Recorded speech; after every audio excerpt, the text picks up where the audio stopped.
अगर हम किसी को परमेश्वर कहते हैं तो उसके अंदर ये 5 गुण होना जरूरी है। जिसके अंदर ये 5 के 5 गुण है, इसका मतलब वो सत्य है, वही ईश्वर है, वही परमेश्वर है। पहला, अगर वो ईश्वर है तो वो सर्वज्ञानी होना बहुत जरूरी है। ज्ञानी नहीं, सर्वज्ञानी। ऐसा कोई बात नहीं जो उसको पता ना हो। हमारा भूत, वर्तमान और भविष्य, हर चीज का ज्ञान सर्वज्ञानी वो होना बहुत जरूरी है। अगर कोई चीजें हैं जो वो नहीं जानता है तो वो ईश्वर कहलाने का योग्य नहीं। अगर वो ईश्वर है, परमेश्वर है, तो उसे सर्वज्ञानी होना बहुत जरूरी है।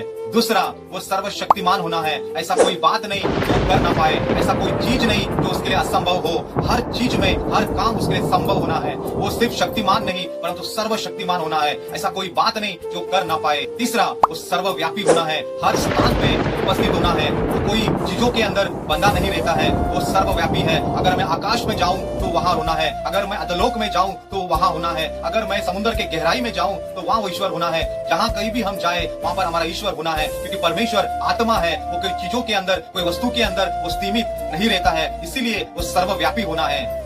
चौथा, उसके अंदर प्रेम का गुण होना है, वो प्रेम से भरा हुआ होना है। God is love and love is God. Bible कहती है परमेश्वर ने, ईश्वर ने संसार से, हर व्यक्ति से इतना प्रेम किया, बेहद प्रेम किया कि अपने इकलौता पुत्र को उसने दे दिया, ताकि सारा संसार अपने दुख, तकलीफ, परेशानी से, पापों से आजाद हो सके। वो इतना प्रेम से भर गया कि अपने पुत्र को उसने दे दिया हमारे खातिर, हम बच जाए, इसीलिए उसके बेटे को उसने कुर्बान कर दिया। ऐसा प्रेम से भरा हुआ होना है।